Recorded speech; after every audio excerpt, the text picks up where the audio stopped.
Muy buenos días, televidentes de Democracia TV. Hoy estamos aquí en el tercer programa de Un Café en Democracia con un dirigente obrero, hoy candidato a la presidencia de la República de Panamá, Genaro López. Genaro, muy buenos días. Gracias por aceptar nuestra invitación. Gracias a ti. Bueno, empezamos ya de lleno al tema de llegar el FAT por medio de ti a la presidencia. ¿Qué podemos esperar los panameños de un gobierno del FAT, un gobierno obrero? Bueno, primero que el gobierno del FAT, o sea, el FAT ha constituido, como su nombre lo dice, Frente Amplio por la Democracia. Es un frente compuesto por diferentes organizaciones, estudiantes, campesinos, indígenas, profesionales, trabajadores de diferentes ramas, con diferentes pensamientos políticos. Es un partido pluralista, de manera tal que no es un partido de obreros, como la gente dice, ni es un partido socialista, ni es un partido comunista, como lo quieren vender. Y en realidad nosotros, a nivel del FAT, porque el FAT surge de Frenadez. ¿Y por qué surge el Frente Amplio por la Democracia, la constitución del partido? Porque nosotros desde el 90 hasta las elecciones pasadas siempre votamos, o sea, no íbamos a votar y convocábamos a nuestra membresía a que no participara en las elecciones porque no veíamos alternativa. Y nosotros tuvimos mucho enfrentamiento con los gobernantes en su momento determinado, que son de partidos políticos, y creemos que contribuimos a la supuestamente oposición a que aglutinar a todo ese descontento o capitalizar a todo ese descontento que salían en las próximas elecciones. Y creo que eso se puede demostrar con facilidad. Y en las últimas elecciones nosotros mandamos a los trabajadores que no votaran ni con Balbina ni con Martinelli, porque decíamos que era lo mismo, o sea, son neoliberales. Pero en realidad la gente fue y votó por Martinelli, eso es real. Cuando Martinelli comienza la administración del Estado, comienza a implementar una serie de medidas, a la reforma tributaria de 5 a 7%, el aumento de los impuestos, la ley Carcelazo, que establece sanciones de 6 a 2 años para los que cierran, 6 meses a 2 años para los que cierran calles, la ley Chorizo, que pretendía eliminar los sindicatos.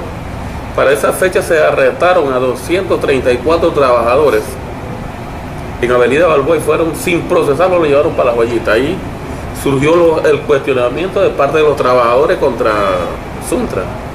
Y nosotros, bueno, le dijimos que no votaran por nadie, ustedes votaron. Entonces la gente, bueno, comenzó a plantearse por qué no crear una alternativa. Entonces se ve la posibilidad de crear un partido político como opción para que los trabajadores vayan a votar en el tiempo, bueno, cada 5 años. Y así es como se surge el FAT, ¿verdad? Después de una serie de discusiones concluimos de que era necesario formar el Frente Amplio por la Democracia, solicitamos las inscripciones, la formación, cumplimos con los requisitos, hicimos nuestro congreso, nuestra primaria, ahora tenemos el Frente Amplio por la Democracia. Y hemos hecho cosas que mucha gente pensaba que no se podía hacer, por ejemplo, la inscripción, como tenemos un código antidemocrático, no se va a inscribir. Y después de que no van a participar en las elecciones. Porque también se estuvo discutiendo la posibilidad si se participaba o no se participaba. Entonces concluimos de que era necesario participar porque habíamos cumplido con el requisito de inscripción, y si no se participaba la gente se iba a molestar. Decidimos participar con todos los inconvenientes que se tienen. Y hicimos nuestra primaria, tenemos nuestro candidato que fue el objetivo principal de la primaria, y lo que nosotros pensamos es disputar la administración del Estado. Y nosotros tenemos conclusión que para resolver nuestro problema tenemos que administrar el Estado, porque lo que hacen las leyes de la Asamblea de Diputados, administrar el órgano judicial y el Ejecutivo, para nosotros tratar de hacer normas o leyes que vayan en beneficio de la mayoría. Eso es lo que nosotros queremos, porque no hay justificación un país tan rico como el nuestro que en realidad pues haya pobreza. O sea, si tú te vuelves a buscar, según la misma Contraloría, el 95% de los indígenas son pobres y el 90% está en extrema pobreza. Incluso los que trabajan no le alcanza el salario ni tan siquiera para comer. Entonces, un país que tiene crecimiento arriba del 10%, eso no tiene ninguna justificación. Porque somos del firme convencimiento que la riqueza le debe llegar a quien la hace realidad, en este caso, quien la genera, en este caso los trabajadores, y no que se quede en manos de unos cuantos. Ahora, nosotros tenemos que tener claro, porque no es que la patronal se va a asustar de que le vamos a quitar los bienes como la gente, eso es totalmente falso, es una idea que se quiere vender, pero creemos nosotros que mejorando el salario de los trabajadores es una forma de distribuir la riqueza, que la población pueda satisfacer no solamente la canasta de alimentos, sino la canasta ampliada, o sea, porque el trabajador no solamente necesita comer, necesita resolver el problema de la luz, el agua, transporte, recreación, todo lo que necesita cualquier familia. Y yo te pongo un ejemplo, por ejemplo, el trabajador del agro, que trabaja lo que gana no le alcanza para comer. Porque un trabajador del agro que más gana 290, pero el costo de la canasta de alimentos le cuesta 333 balboas. O sea, le faltan 43 balboas para comer. Eso nos parece a nosotros que injusto. Esa es una forma pues que pudiera mover ese tema. Pero eso tiene que ir acompañado de otras medidas. ¿Por qué? Porque tú tienes que garantizarle también salud a la población. O sea, no hay justificación para que en este país la medicina sea un negocio. O sea, tú tienes que garantizarle, como establece la Constitución, la atención médica o la salud a toda la población. Y creo que hay que invertir más en prevenir que la gente se enferme, no en curar como se está haciendo en el gobierno, ¿verdad?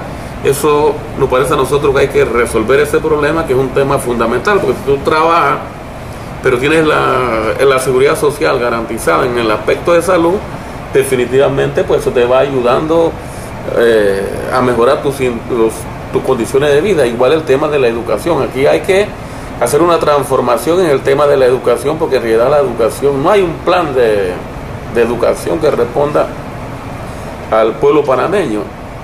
Y aquí fíjate que nosotros, y esto es a través del movimiento sindical panameño, hace mucho tiempo nosotros planteamos la necesidad de discutir un proyecto nacional de desarrollo, para independientemente de quién gane las elecciones, pueda seguir implementando.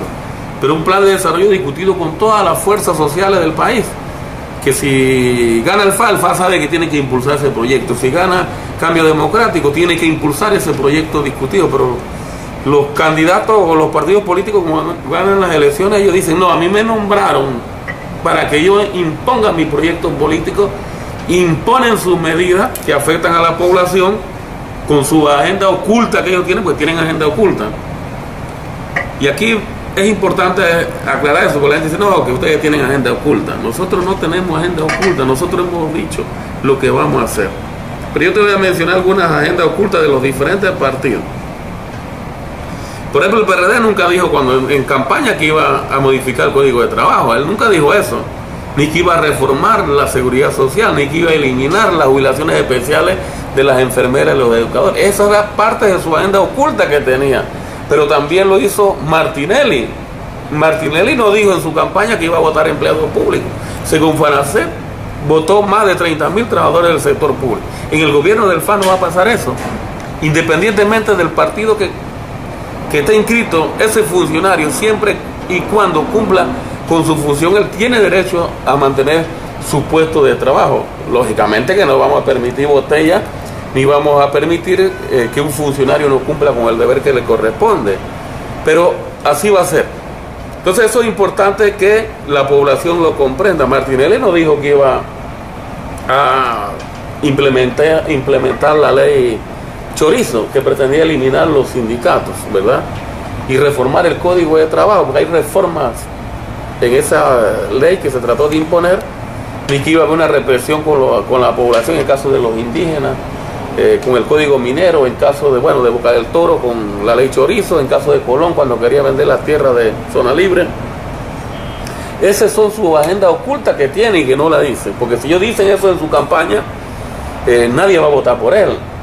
Nosotros estamos diciendo lo que vamos a hacer y vamos a cumplir lo que nosotros estamos prometiendo aquí, y todas nuestras medidas van a ser ampliamente discutidas con todos los sectores. La población tiene que comprender que tiene que incorporarse a la propuesta nuestra para entre todos poder hacer un Panamá democrático donde todos podamos resolver las necesidades fundamentales en todos los aspectos, y además el respeto a la democracia, a las leyes que están constituidas y a los derechos humanos que son fundamentales. Hay aires en toda Latinoamérica en este momento de socialistas. Si te puedo decir, en este momento la mayoría de los gobiernos latinoamericanos son de tendencia de izquierda. Hablemos de Brasil, hablemos de Argentina, ahora Chile con Bachelet, Ecuador, Bolivia, bueno, y el caso más sonado, aunque no el más grande, que es Venezuela. Y así tenemos hacia Centroamérica también. ¿Tiene cabida el socialismo del siglo XXI en Panamá en esta etapa? Aunque dijiste que el FARC no tenía una tendencia política, yo creo que sí debe tener, está más hacia la izquierda que a la derecha, ¿no? Pero si tú me preguntas a mí de qué corriente soy, yo me considero cristiano, ¿verdad? Y a veces la gente dice, bueno, son comunistas, son socialistas. Que yo, por lo que conozco, ¿verdad? Si tú me preguntas a mí, porque el tema es un poco de educación que hay que hacer en la población. Había una canción en los años 70 que el primer socialista... Sí, la sociedad comunista es la sociedad perfecta, ¿verdad? La que el hombre debe aspirar. Pero aquí se trata de vender como que es el cuco, como que es el diablo, porque no se le quiere decir la verdad a los trabajadores, a la población. Y yo creo que entre el comunismo y el cristianismo no hay contradicción, ¿verdad? Los que somos cristianos, creo que hay coincidencia enorme en esas dos posiciones. Por eso yo digo que soy cristiano, ¿verdad? Pero nosotros tenemos nuestra realidad. Y los países de América Latina, ya sea Bolivia, ya sea Brasil, que tiene gobiernos supuestamente de trabajadores, pues yo fui a Brasil el año que pasó y definitivamente en Brasil en realidad hay un capitalismo puro y duro y hay unas contradicciones enormes que se están dando, pero se ha ido mejorando las condiciones, se bajó la pobreza, en varios aspectos ha ido mejorando la situación de la grandes mayoría en Brasil. Creo que eso le da pues al PT la posibilidad de volverse a reelegir con su candidata. Y creo que eso es importante. Pero nosotros tenemos que buscar la medicina para nuestro Panamá. O sea, ¿cuál es la medicina? Es una frase de Omar Torrijos. La medicina para la enfermedad que nosotros tenemos. Que no es fácil, pero tenemos que buscarla para recetársela a nuestra población y, lógicamente, salvarla de la situación que está. Pero lo que te quiero decir es que todos estos cambios que se vienen dando en América Latina, eso es correcto. O sea, la población viene buscando alguien que le pueda resolver sus necesidades fundamentales, y eso no se va a detener, eso va a seguir tomando fuerza, porque los pueblos están en evolución y están buscando una forma de gobierno donde pueda resolver fundamentalmente sus necesidades. Eso es lo que pasó en Brasil, eso es lo que pasó en Bolivia, eso es lo que pasó en Venezuela. Ahora se quiere acusar a Chávez, ¿verdad?, del caso de Venezuela, pero Chávez siempre le ganó en votación popular, ¿verdad? Con el voto le ganó Chávez, en este caso, a la derecha. ¿Por qué? Porque Chávez se metió a resolver las necesidades de las grandes masas que quería el pueblo venezolano. Pero ellos no dicen cómo ellos administraron, en el caso de la derecha, cómo administraron el Estado, cómo estaba la concentración de riqueza en pocas manos, ¿verdad? Y cómo estaba la pobreza y cómo no se atendían los problemas sociales que tiene la población. Ellos son los causantes de que surgiera un Chávez, ¿verdad? Entonces ellos no comprenden eso. Cuando tú le planteas eso... Entonces, ¿Martinelli será el causante de un general? Bueno, no solamente Martinelli, sino los gobiernos anteriores también, porque no han resuelto las necesidades. Entonces todos los errores de ellos, el fracaso de ellos, contribuyen a que surja una fuerza social distinta a resolver las necesidades, ¿verdad? Entonces ellos son los responsables, porque con la administración del Estado que ellos tienen, imagínate si la inversión que ha hecho este gobierno en estructura, ¿verdad?, en los proyectos sobrevalorizados, se metiera en la población indígena, por lo menos parte de ese recurso en las áreas pobres, resolver las necesidades, sería otra cuestión, pero no es así.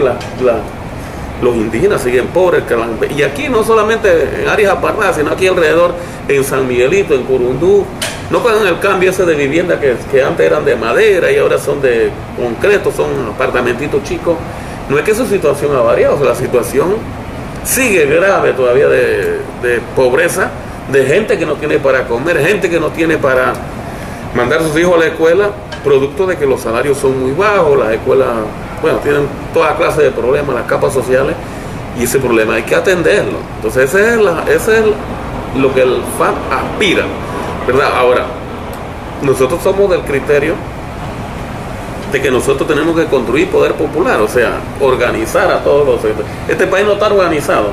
Si tú te pones a ver los trabajadores en sindicatos, el 14% no va a estar organizado en sindicatos, o sea, el 86% no está organizado. Entonces, tú necesitas organizar a la población, a la masa trabajadora en sindicatos, para que puedan negociar convención colectiva, ¿verdad? Para que puedan mejorar sus condiciones de vida con la patronal directamente. Tú tienes que permitirle al sector público que se organice en sindicatos para que ellos puedan con el Estado llegar a acuerdos en su derecho que tienen como trabajadores con el Estado, a los trabajadores de zona libre, a los trabajadores bancarios, y eso no pone en peligro el sistema económico que estamos viviendo. Todo lo contrario, lo que va a permitir es que mediante las negociaciones se pueda distribuir la riqueza, y eso creo que es bueno. Y si la población comienza a mejorar sus condiciones, los sectores económicamente pudientes van a ganar más dinero, que es lo que pasó en Brasil. O sea, cuando se fue bajando la pobreza en Brasil, los sectores económicamente fueron haciendo más dinero, y eso está en las estadísticas. Así que yo creo que la patronal pues no tiene que tener ningún temor en poder distribuir un poco de sus ganancias a la grande mayoría. Genaro, el FAT viene del sector obrero. El sector obrero siempre ha sido organizado. Cuando ha tenido que paralizar la ciudad, específicamente del sindicato que tú vienes, lo han hecho. Pero ¿qué ocurrió en la última elección donde fuiste tú electo candidato a la presidencia? Un partido en formación ya formado con más de 60.000 inscritos, una concurrencia muy pobre en las urnas. ¿Qué nos pasó ese día?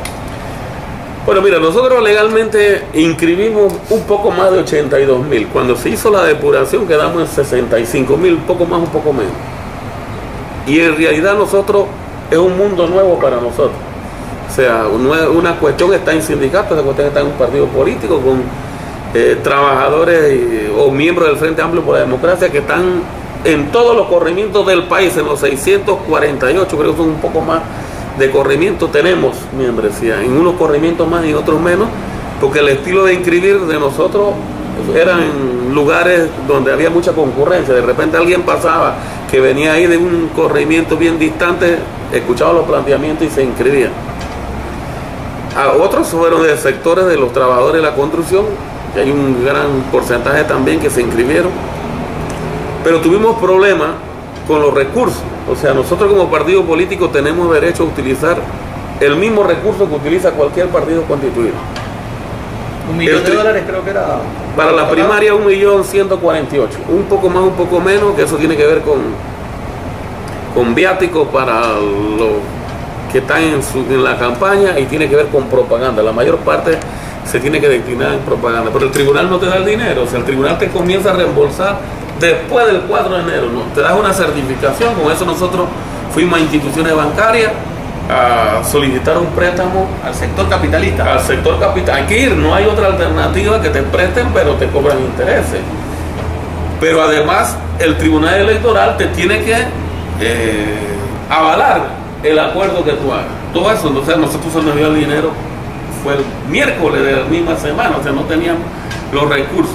Además que por la concentración de mesas, porque no podíamos poner mesas en todos los corregimientos, en toda la escuela, porque el costo era muy alto. O sea, tuvimos que hacer un convenio con el Tribunal Electoral que nos cobró arriba de $260.000, si la memoria no me falla, para que ellos organizaran el proceso electoral. Nosotros lo podíamos hacer, pero después salía el problema de que, bueno, que no las votaciones no eran transparentes. El tribunal sí tiene su organización, tiene su conocimiento en eso, y además pues la confiabilidad que le da al pueblo panameño de los resultados. Pero finalmente conseguimos nuestro objetivo, que era escoger nuestro candidato a la primaria, y lo tenemos, que es lo importante. Ahora estamos tratando de complementar esa propuesta política con los alcaldes, con los candidatos a diputados, con los representantes, los del Parlacén, para llevar nuestra propuesta. También se está trabajando en la propuesta de gobierno, tratando de desmenuzarla, como nosotros llamamos, para hacerla llegar a la población de una forma sencilla, que nos comprendan nuestra propuesta y que tengamos el aval. Ahora, para nosotros es importante poder conversar con la población, y que fue una de las ideas de la constitución del partido, pues nosotros ahora le podemos llegar a más cantidad de gente con nuestra propuesta, que es la idea, para efecto de tener el aval, pues, y poder ganar las elecciones en mayo del 2014, que nosotros estamos seguros, porque la gente pregunta, bueno, ¿te van a ganar? ¿Van a desaparecer? Nosotros no vamos a desaparecer, nosotros vamos a estar en las primeras opciones de los trabajadores. Ya los trabajadores saben que hay una opción. ¿Ya Víctor Neira dijo eso? No lo ha dicho, pero lo estamos diciendo nosotros. Vamos a ver qué dicen las encuestas, porque nosotros, mira, yo fui al desfile de Tocumen, y en realidad no, la popularidad que nosotros tenemos con la población fue enorme. Yo creo que no hay un candidato que recibió más aceptación que mi candidatura a lo largo del desfile de la carreta que hicieron. Eso demuestra pues que esa gente pues va a votar con nosotros y que están esperando un cambio distinto que pueda resolver la necesidad de la población. ¿Qué pasará? Te he oído varias veces, Genaro, hablar sobre el PRD y sobre Cambio Democrático y Ricardo Martinelli. No oí en ningún momento nada sobre el arnulfismo. ¿Estás pensando en alguna alianza con los arnulfistas? No, las alianzas quedan descartadas. Lo que pasa es que ellos son los mismos.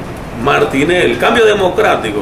Bueno, el Cambio Democrático que él manda es Martinelli, eso no hay discusión. Ese es el hombre que manda ahí.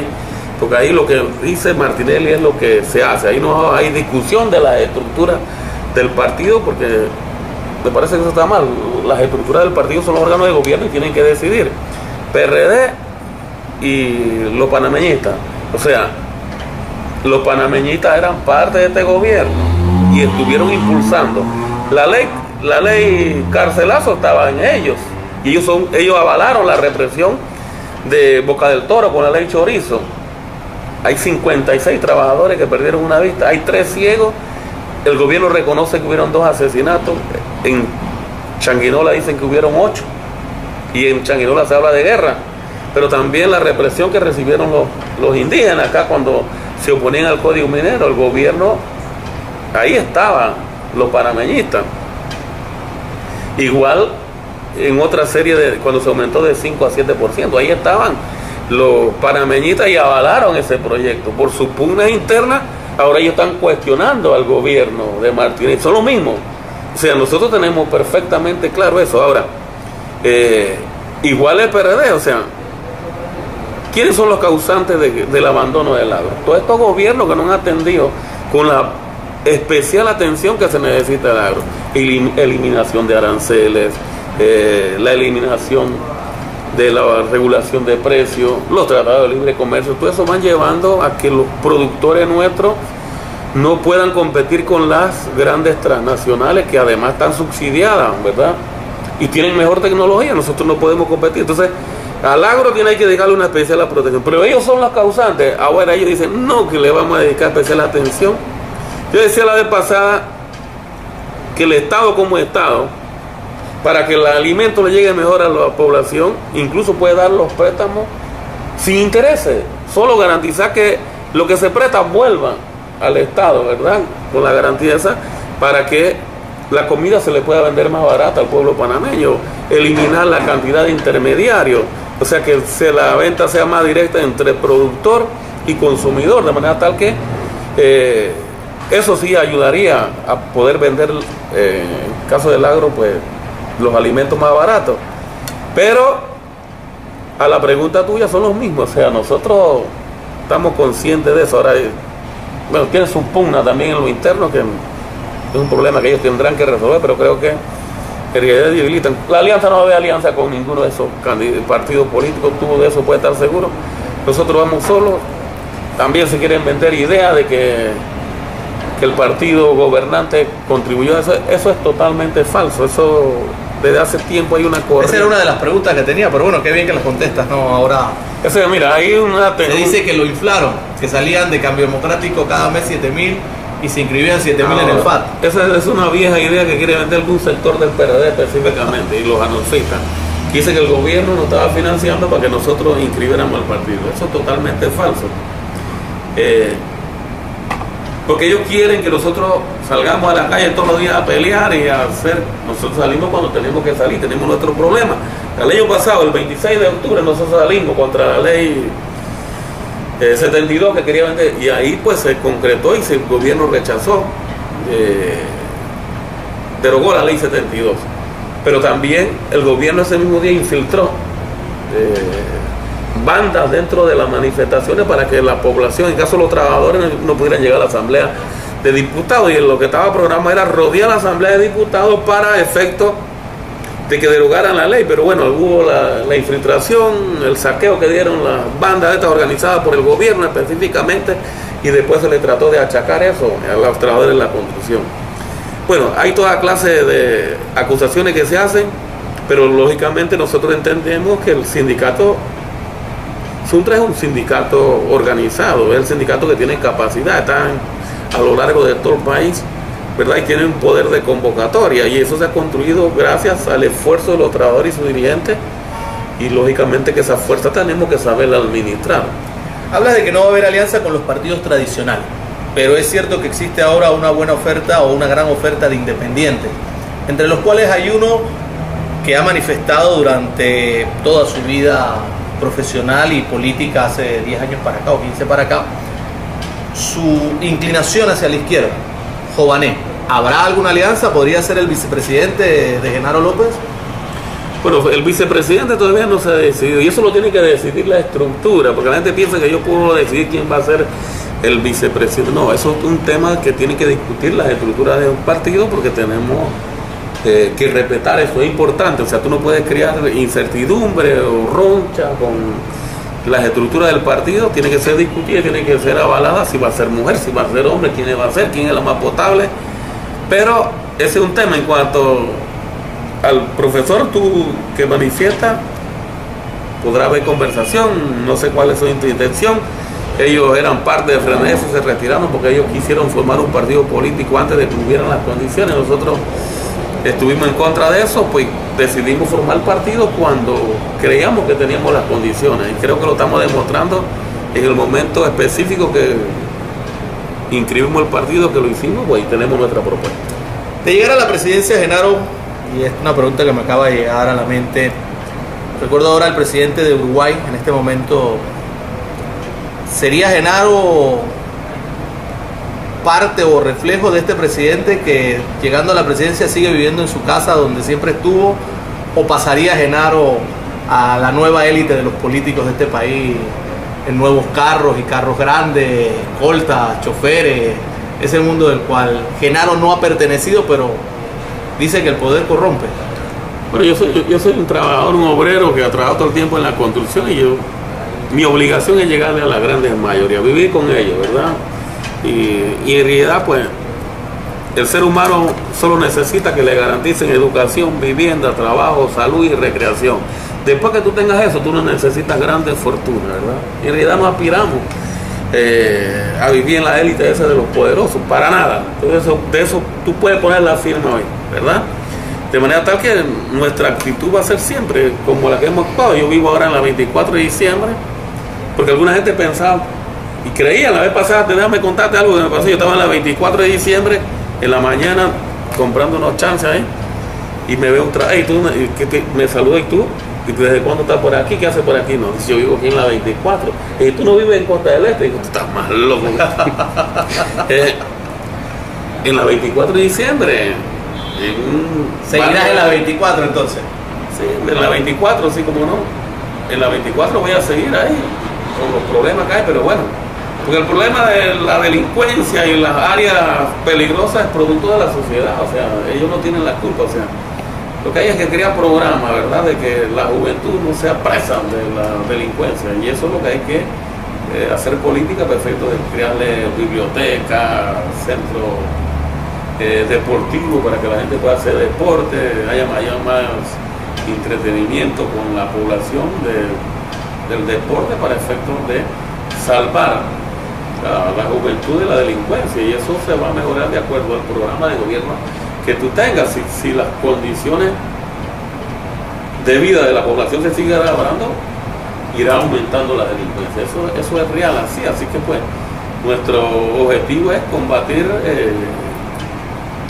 los males sociales para que nuestro pueblo pues vaya mejorando sus condiciones de vida. no sea presa de la delincuencia. Antes de terminar el programa Un Café en Democracia, Genaro, hacemos 5 preguntas puntuales, nada más un tema y tú desarrollas la respuesta. ¿Qué hará Genaro o el FAC en salud? Por el salud, primero que la salud va a ser pública, ¿verdad? Y debe llegar a toda la población tal como está establecida en la Constitución. Y es un tema fundamental. O sea, no puede ser que en los hospitales no haya medicamentos para atender, que las farmacias en el Seguro Social, inclusive los que cotizan, cuando le dan su receta médica, no haya medicamento en la farmacia. Eso no puede ser, mientras que se están construyendo hospitales, pero la farmacia no tiene medicamentos. Eso es un problema de resolver. Las citas médicas tienen que ser una eficiente manera tal que la gente pueda recibir su atención y sus operaciones cuando así lo necesiten, lo más eficiente posible, pero la parte fuerte tiene que hacerse en prevenir que la población se enferme. Educación. Bueno, igual la educación tiene que ser pública, no un negocio como está ahora. Hay que dotar a la escuela en los profesores que necesitan, en la infraestructura que necesitan, el salario digno. En realidad los educadores están mal pagos, me parece que se necesita mejor salario y que el educador pues comprenda el papel que tiene que jugar en la educación, en la enseñanza, pero la educación tiene que dejar de ser un negocio, ¿verdad? Y creo que hay que discutir con todo el pueblo panameño un plan de desarrollo y de educación, y no solamente en esos dos temas, sino un plan de desarrollo nacional para lograr el país que queremos. Canasta básica. Bueno, es un tema que hay que verlo con urgencia, ¿verdad?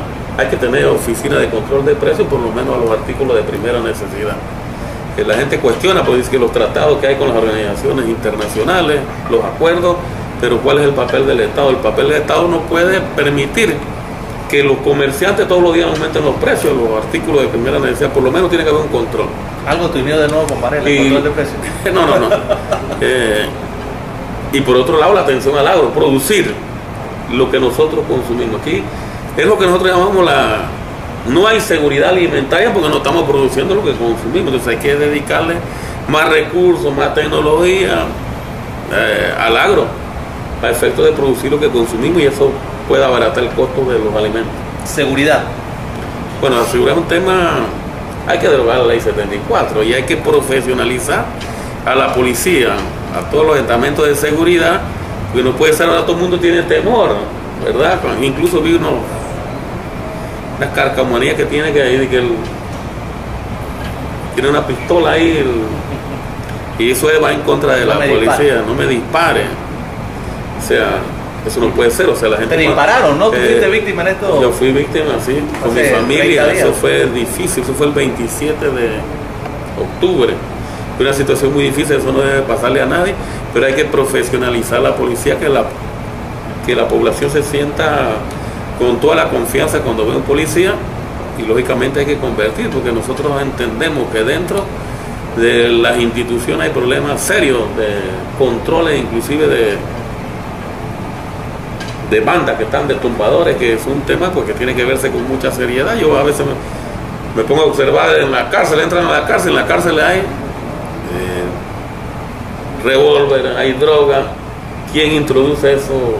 Las drogas, las armas, tiene que ser la policía. O sea, en eso no hay discusión. Entonces es un tema que tiene que corregirse, pues, y definitivamente hay que meterle empeño a eso para resolver. Hay que tener voluntad para resolver esos problemas, y creo que el gobierno no tiene voluntad, porque lo que pasa es que las bandas han sido utilizadas por los diferentes gobiernos, pero resulta ser que se le está saliendo del control ahora. Es un problema grave que hay que resolver, y ahí vamos a hacerlo más eficiente para garantizarle seguridad a toda la población. Bueno, dijiste que eres cristiano, no crees en reencarnación, pero si existiese la reencarnación, ¿y por qué? ¿Bolívar, Torrijos, Sandino, Fidel o Francisco Morazán? Fidel es el estadista más grande que tuvo el siglo pasado, ¿verdad? Y sigue siendo el estadista más grande, con todo lo que la gente quiere decir. Pero sería Fidel. Bueno, esto fue un café en democracia con un obrero que aspira a llegar a la presidencia de la República en el año 2014. Genaro, gracias por estar aquí.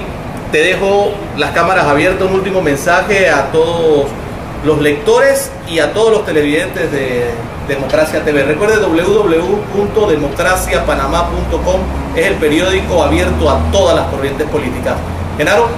Bueno, agradecerte la oportunidad, pedirle a todo el pueblo panameño que el Frente Amplio por la Democracia es un partido distinto a los partidos tradicionales, es la verdadera opción en el 2014 y que se incorporen a la propuesta nuestra y todos juntos pues estamos seguros que vamos a construir un país donde podamos resolver todas las necesidades fundamentales, donde haya democracia, donde se respeten los derechos humanos y donde haya independencia de los órganos del Estado.